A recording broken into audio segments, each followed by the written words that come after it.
Hello everyone, welcome সবাইকে। খাসির মাংসে বাড়তি কোনো রকম গন্ধ ছাড়া এবং আমাদের ঘরের মধ্যে থাকা মশলা দিয়ে একদমই ঘরোয়াভাবে আজ আমি আপনাদের সাথে খাসির মাংস রান্নার রেসিপিটা শেয়ার করব। খেতে ভীষণ মজার, অত্যন্ত সুস্বাদু হয়ে থাকে। মাংসগুলো একদম নরম তুলতুলে হয়ে যাবে, কোনো রকম কোনো গন্ধই থাকবে না। আমি যে রেসিপিটা দেখাচ্ছি এভাবে যদি রান্না করেন তাহলে কোনো রকম গন্ধই থাকবে না। চলুন কথা না বাড়িয়ে আমরা মূল রেসিপিতে চলে যাই। এখানে আমি একটা বোলের মধ্যে 1 কেজি মাংস, খাসির মাংস নিয়েছি। কোনোটা হাড় আছে, কোনোটার মধ্যে আবার হাড় নেই, চর্বি একদমই নেই। এবার চলে যাব রান্নাতে। রান্নার জন্য এখানে একটা প্যান বসিয়ে দিয়েছি, চুলায় দিয়ে দিচ্ছি 4 টেবিল চামচের মতো রেগুলার রান্নার তেল।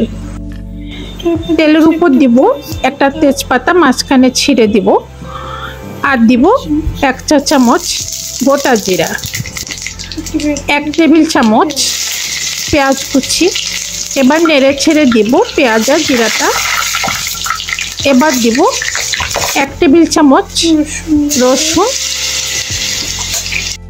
1 টেবিল চামচ আদা বাটা, 1 টেবিল চামচ কাঁচামরিচ বাটা, 1 চা চামচ হলুদ গুঁড়া, আর 1/4 কাপের মতো জল। এবার আমি মশলাগুলোকে কষিয়ে নেব। যেমনটা দেখতে পাচ্ছেন ঠিক তেমন করে মশলাগুলোকে কষিয়ে নিতে হবে। এবার দিয়ে দিব 2 চা চামচ জিরা আর গোলমরিচ গুঁড়া। জিরা আর গোলমরিচকে একসাথে গুঁড়ো করে রেখেছি, তাই একসাথে 2 চামচ দিয়ে দিচ্ছি। আবারও কষিয়ে নিতে হবে। কষানো হয়ে গেলে এবার দিয়ে দিব 2 কাপের মতো জল। আমি মাংসগুলো তেলে কষাবো না, জলের মধ্যে কষিয়ে সিদ্ধ করে নেব। একদমই নরম হয়ে যাবে মাংসগুলো। আমি যেভাবে রান্না করছি এভাবে যদি করেন। এবার সব মাংসগুলো দিয়ে দিচ্ছি। মাংসর মধ্যে কিছুই দিইনি, শুধু লবণ মাখিয়ে দিয়ে দিচ্ছি মাংসগুলো। আর 3-4টার মতো মিডিয়াম সাইজের আলু মাঝখান দিয়ে কেটে দিয়েছি। মাংসের মধ্যে আমরা আলু খেতে পছন্দ করি, তাই আলুটা দিয়েছি। এবার সব কিছু খুব ভালোভাবে মিশিয়ে নেব নেড়ে চেড়ে। এখন দিব 1/2 কাপের মতো পেঁয়াজ কুচি। মাংসগুলো যেন আরও তাড়াতাড়ি সেদ্ধ হয়ে যায়, সেজন্য মাঝখানে এরকম মাংস রান্নার মাঝখানে 1/2 কাপ পেঁয়াজ কুচি দিবেন, আর 1/2 কাপ টমেটো পিউরি দিবেন। টমেটোকে কুচি করে কেটে বেটে নিয়েছি। এবার মাংসের সাথে আবারও খুব ভালোভাবে সব কিছু মিশিয়ে 5 থেকে 7 মিনিটের মতো এভাবে জলের মধ্যে কষিয়ে নিতে হবে। এভাবে জলে কষিয়ে একবার হলো রান্না করে দেখবেন রান্নাটা খুবই সুস্বাদু হবে। জলে কষানো হয়ে গেছে, দেখেন উপরে তেল বেশি উঠেছে। এবার পরিমাণ মতো ঝোল দিয়ে দিলাম, আবারও জল দিলাম ঝোলের জন্য। তবে অবশ্যই খাসির মাংসতে গরম জল ব্যবহার করবেন। আমি এখানে ঝোলের জন্য গরম জল দিয়েছি, আপনারাও গরম জল দিবেন, ঠান্ডা জল দিবেন না, তাহলে মাংসগুলো দ্রুত সিদ্ধ হবে এবং নরম তুলতুলে হয়ে যাবে। এবার ঢাকনা দিয়ে ঢেকে রাখবো 20 মিনিটের জন্য।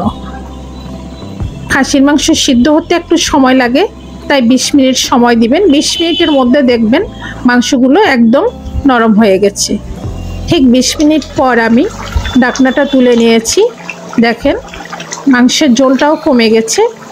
এবার উপরে ছড়িয়ে দিচ্ছি 1 চা চামচ গরম মশলা, এলাচ, দারচিনি আর লং 3টাকে তেলে আমি তাওয়াতে তারপর গুঁড়ো করে নিয়েছি। আলুটা দেখেন সেদ্ধ হয়ে গেছে, মাংস সেদ্ধ হয়ে গেছে একদমই। আরও 2 মিনিটের মতো আমি জাল করে নিব। ঝোলটা বেশি আছে, আরেকটু ঝোল কমিয়ে নিলেই তারপর নামিয়ে নিব।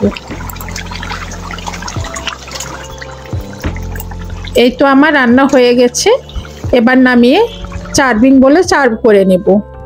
আমি এখানে কিন্তু একেবারে ঘরোয়া কিছু মশলা দিয়েই রেসিপিটা আপনাদের সাথে শেয়ার করেছি, যাতে সবাই রান্না করতে পারেন। কোনো রকম কোনো গন্ধ থাকবে না, খেতে ভীষণ মজার হয়ে থাকে। আপনারা একবার হলো রেসিপিটা বানিয়ে দেখবেন, দেখবেন খেতে ভীষণ ভালো লাগে। আর মাংসটা আমি জলে সেদ্ধ কষিয়েছি, তেলে না কষিয়ে জলে কষিয়েছি। এভাবে জলের মধ্যে কষিয়ে মাংসটা যদি রান্না করেন দেখবেন খেতে ভীষণ ভালো লাগবে। সব মশলাগুলো মাংসের ভিতরে ঢুকবে, কোনো রকম কোনো গন্ধ থাকবে না। এভাবে রান্না করে একবার দেখবেন, খেতে ভীষণ ভালো লাগে। আর আপনাদের কাছে আমার ছোট্ট একটি রিকোয়েস্ট, প্লিজ আমার চ্যানেলটি সাবস্ক্রাইব করবেন এবং পাশে থাকা বেল আইকনটি অন করে রাখবেন আমার পরবর্তী ভিডিওর নোটিফিকেশন সবার আগে পাওয়ার জন্য। সবাইকে অনেক ধন্যবাদ।